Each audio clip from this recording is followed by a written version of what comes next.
కర్ణాటక ప్రభుత్వంలో మార్పు చేర్పులు పూర్తవడంతో కాంగ్రెస్ అధిష్టానం తెలంగాణపై ఫోకస్ పెట్టిందా? కేబినెట్లో మార్పులకు ఏఐసీసీ కసరత్తు చేస్తున్నదా? కొత్తగా మంత్రివర్గంలో చోటు దక్కించుకునే లక్కీ పర్సన్ ఎవరు? కేబినెట్ నుండి అవుట్ అయ్యేది ఎవరు? శాఖ మార్పు జరిగేది ఎవరికి? కేబినెట్ షఫ్లింగ్ చర్చ నేపథ్యంలో నేతలు ఢిల్లీ చుట్టూ చక్కర్లు కొడుతున్నారా? Let's watch the story.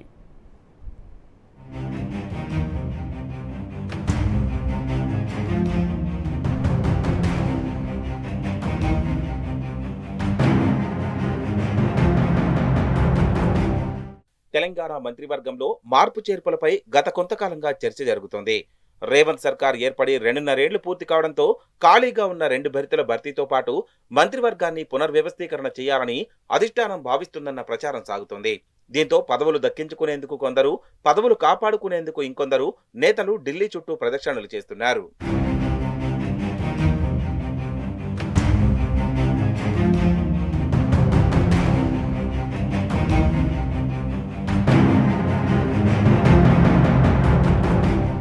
Telangana కేబినెట్లో 2 ఖాళీలున్నాయి. ఈ బెర్తుల భర్తీ కోసం ఎంతో మంది నేతలు ఆశగా ఎదురుచూస్తున్నారు. అందులో మునుగోడు ఎమ్మెల్యే కోమటిరెడ్డి రాజగోపాల్ రెడ్డి ముందు వరుసలో ఉన్నారు. అధిష్టానం ఆయనకు పార్టీలో చేరే సమయంలోనే మంత్రివర్గ విస్తరణ ఎప్పుడు జరిగినా కేబినెట్లో ఛాన్స్ ఇస్తామని హామీ ఇచ్చింది. నల్గొండ జిల్లాకు చెందిన ఎమ్మెల్యే బాలునాయక్ లంబాడా సామాజిక వర్గం నుండి మంత్రివర్గంలో చోటు ఆశిస్తున్నారు. ఇప్పటికే ఆయన ఢిల్లీలో పార్టీ పెద్దలను కలిసి ఛాన్స్ ఇవ్వాలని కోరుతున్నారు. అయితే బాలునాయక్ మంత్రి పదవి లేదా స్పీకర్గా అవకాశం ఇచ్చే అంశాన్ని పరిశీలిస్తోందట హైకమాండ్. ఇక రంగారెడ్డి జిల్లా కోటాలో ఎమ్మెల్యేలు మల్రెడ్డి రంగారెడ్డి, రామ్మోహన్ రెడ్డి సైతం అమాత్య పదవి కోసం పోటీ పడుతున్నారు. ఇద్దరు నేతలు ఢిల్లీ పెద్దల చుట్టూ ప్రదక్షిణలు చేస్తున్నారు. ఇక తాజాగా స్పీకర్ గడ్డం ప్రసాద్ కుమార్ సైతం మినిస్టర్ పదవిపై కన్నేశారు.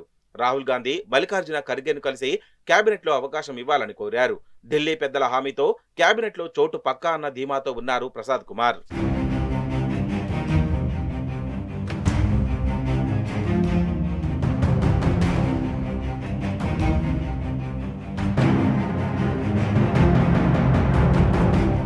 మంత్రి పదవిపై ప్రసాద్ కుమార్ కు ఉన్న కాన్ఫిడెన్స్ తో స్పీకర్ పదవి ఎవరిని వరిస్తుందో అన్న ఆసక్తి నెలకొంది. కాగా గత కొంతకాలంగా ఉప ముఖ్యమంత్రి భట్టి విక్రమార్కను శాసనసభాపతిని చేస్తారన్న ప్రచారం జోరుగా సాగుతుంది.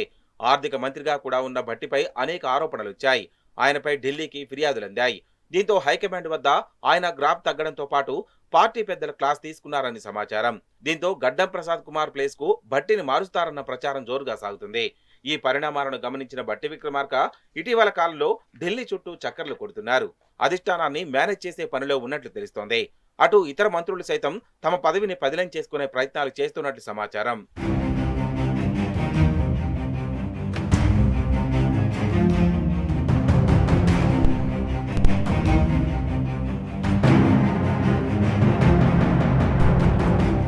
మంత్రివర్గంలో నూతనంగా ఇద్దరికి ఛాన్స్ ఇచ్చే అవకాశం ఉంది. సామాజిక సమీకరణాల నేపథ్యంలో మరొక బీసీ నేతకు మంత్రి పదవి దక్కే అవకాశం ఉంది. అందులో ప్రభుత్వ విప్ ఆది శ్రీనివాస్ ఉన్నారు.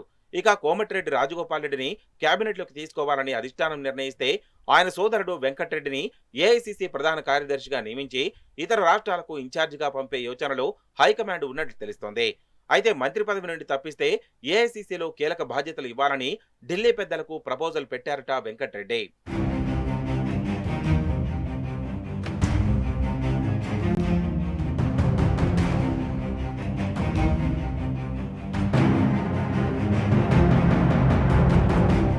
శాఖల మార్పు అంశం కూడా కాంగ్రెస్ పార్టీలో చర్చనీయాంశంగా మారింది.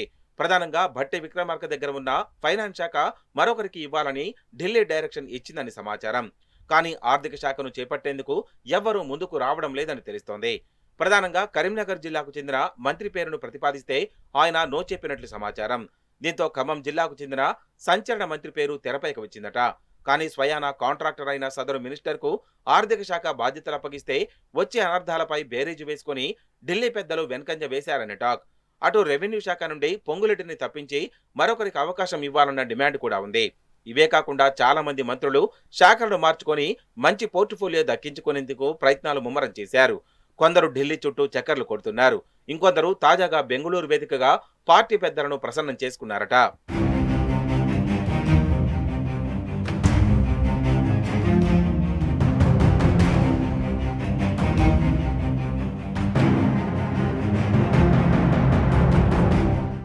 మొత్తానికి కాంగ్రెస్ పార్టీలో మార్పు చేర్పుల వ్యవహారం నేతలను ఉక్కిరిబిక్కిరి చేస్తోంది. తాజా పరిణామాలు పాలకులను షేక్ చేస్తున్నాయి.